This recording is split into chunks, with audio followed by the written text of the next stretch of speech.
কি হয়েছিল? তপন বৰ্মন মোৰ নৌকাত কাম কৰি আছিল। কাম কৰি থকা অৱস্থাত অৰূপ ডেকাই আনি পেলাই মোৰ ল'ৰাক হত্যা কৰিছে। একমাত্ৰ মোৰ ল'ৰা তপন বৰ্মন, দেউতাকৰ নাম তৰুণ বৰ্মন, মোৰ নাম বিজু বৰ্মন। এই ল'ৰাজনক মোৰ হত্যা কৰিছে। এতিয়া মই একমাত্ৰ জানো অৰূপ ডেকাই হত্যা কৰিছে, মোৰ ল'ৰাক হত্যা কৰিছে। মোক ন্যায় লাগে, মোক উচিত বিচাৰ লাগে, মোক উচিত বিচাৰ লাগে। মোৰ এইখিনি কথা, মই মায়াক হয় মানে মোৰ ভাইটিক অৰূপে হত্যা কৰিছে। কোনদিনা তাহোঁতে ফোন নকৰে, সিদিনাকালি 9টা বজাত যদি নহয়ে হৈছে তেতিয়াহ'লে আমাক ফোন কৰি জনাবই লাগিছিল, বা আপোনালোকৰ হেৰি দেখোন নাই, ল'ৰা নাই দেখোন। তেতিয়াহ'লে 11টা বজাত ফোন মাৰি কিনে কিয় কৈছে বোলে কি তপন ঘৰত যাই পাইছি না? তাৰপিছত কৈছে বোলে কি মায়ে কৈছে নাই তপন আহি পোৱা নাই। তাতে কৈছে তপনত যদি কিবা এটা হয়, ৰিক্স ল'বা নোৱাৰোঁ। সি তেতিয়াহ'লে কিয় কওঁ? সি মৰাটো কিনকে জানে, সি কিয় ৰিক্স নাই বুলি কয় সি। আৰু 3টা বজাত ফোন মাৰি কিনে কৈছে পঢ়াৰ কলি কিনে যাম দাম আমি 4টা বজাত। সি 4টা বজাত মোবাইল কিয় চুইচ অফ কৰি থৈছে? সি কোনদিনা আজি ফোন নকৰে, সিদিনা তাৰিখত কিয় ফোন কৰে? সি অৰূপে হত্যাকাৰী, বেলেগে হত্যাকাৰী নহয়, অৰূপে হত্যা কৰিছে। তাহাঁতৰ বায়াক বাইপাক তিনিটাই লগ লাগি কিনে আমাৰ ভাইটিক মাৰছি, ঘৰত মাৰি কিনে চাইছে গাড়ীতে থৈছে বাজাৰ খোলাত।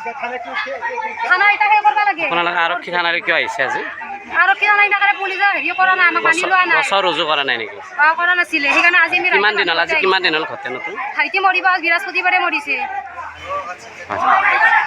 7 দিন হ'ল আজি। অৰূপক কিয় তুলি আনিব পৰা নাই? অৰূপক এতিয়া লাগে, অৰূপক আমাৰ ৰাইজৰ মানুহ এতিয়া সেই কৰিব লাগিব। অৰূপে হত্যাকাৰী, বেলেগে নহয়।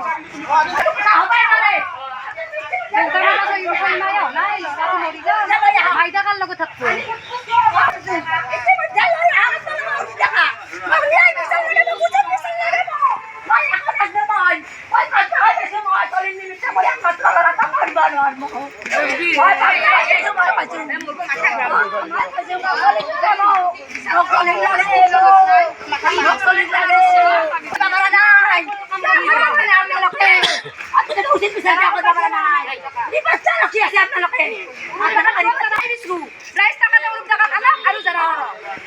তপনৰ কিবা হ'ল সেনেকৈ কৈ তপনক মই দাউৰা দাউৰি কৈছোঁ একযোৰ কাপোৰ লৈ যা, সেই কাপোৰযোৰ সলাই তপনক নলবাৰী বা গুৱাহাটী লৈ যা মেডিকেল সেনেকৈ কৰোঁতে তাৰপিছত ফোন আহিল বোলে বায়েকখন কৈছে মৰছি।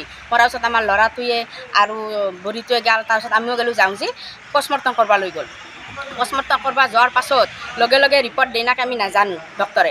তাৰপিছত কৈছে ছাৰ আহোঁবিলাক কৈ আছে বোলে এনা সেনা কথা, ৰিপৰ্ট অহা নাই। এসপ্তাহ পাছত আমি ৰিপৰ্ট আহিলে। আজি এসপ্তাহ হ'ল? এসপ্তাহ হ'ল আজি 7 দিন হ'ল। যোৱা বৃহস্পতিবাৰ গোচৰ ৰুজু কৰিছেনে আৰক্ষীয়ে? গোচৰ বোলে ৰুজু কৰা নাই, মানুহৰ মুখত শুনিব পাইছোঁ। সেইকাৰণে আপোনালোকে আহিছে? সেইকাৰণে আমি গোটেই মানুহবিলাক আহিছোঁ। আৰু গাঁৱৰ আপোনালোক ৰাইজ এতিয়া হত্যাকাণ্ড কোন হ'ব? কি ঠাইখিনি আপোনালোকৰ কি কয়? কাপলাবৰী বুলি কয়। কাপলাবৰী কয়। আৰু যি নগাঁৱত আছে ল'ৰাজন, সেই নগাঁৱৰ পৰা সেই ল'ৰাজনক মাতি আনছি, আনি মাত্ৰ তাত দোকানত ৰাখছি, ম'ম' চাওমিন বিকে বোলে। সেই বিকনে 10 দিন পাছতে ল'ৰাটোক মৃত্যু কৰিছে। মই এইখিনি জানো আৰু সেইকাৰণে হেমন্ত মামাক কাব কৰিছোঁ হেমন্ত মামা যাতে আপুনি দোষীক শাস্তি দিব লাগে আৰু দুখীয়া মানুহ আমি অসমত থাকিব নালাগে নেকি ধনী হ'লে নহ'ব ল'ৰাজনৰ দেউতাক নাই নেকি ল'ৰাজনৰ দেউতাক মোৰ বা 7 মাহ হ'ল 7 মাহত ল'ৰাজনৰ 6 মিলি গৈছে যোৱাৰ পাছত ল'ৰাটো 6 মিলি কৰিলা কৰি বছৰকি যোৱা নাই বছৰকি নাযাতে ল'ৰাজনক মাৰি মৃত্যু কৰিলে অকলশৰীয়া আছিল অকলশৰীয়া ল'ৰা এজনেই ল'ৰা আছিল এজনে ল'ৰা 3টা বায়েক সেই বায়েকৰ মাজত একমাত্ৰ কিমান মৰমৰ ভাই আছিল সেই ভাইজন মৰিছে বাক তিনিটা কেনেকৈ থাকিব মাকজনী কেনেকৈ থাকিব অকলে এতিয়া সেইকাৰণে মামাক কাবহিয়া কৰিছোঁ হেমন্ত মামা তোমাক মুখ্যমন্ত্ৰী কাবহিয়া কৰিছোঁ যাতে ন্যায় বিচাৰে দোষী ল'ৰাজন মাৰাতে যিমান মৃত্যু পাইছিল যিমান আঘাত পাইছিল কান্দি কান্দি কাক মাতিছিল সেই ল'ৰা যাতে সেই মাকৰ ল'ৰাটোকো সেই শাস্তি উচিত শাস্তি দিব লাগে সেইখিনি মই কামনা কৰিছোঁ হেমন্ত মামা বাৰ বাৰ কৌটি কৌটি নমস্কাৰ আপোনালৈ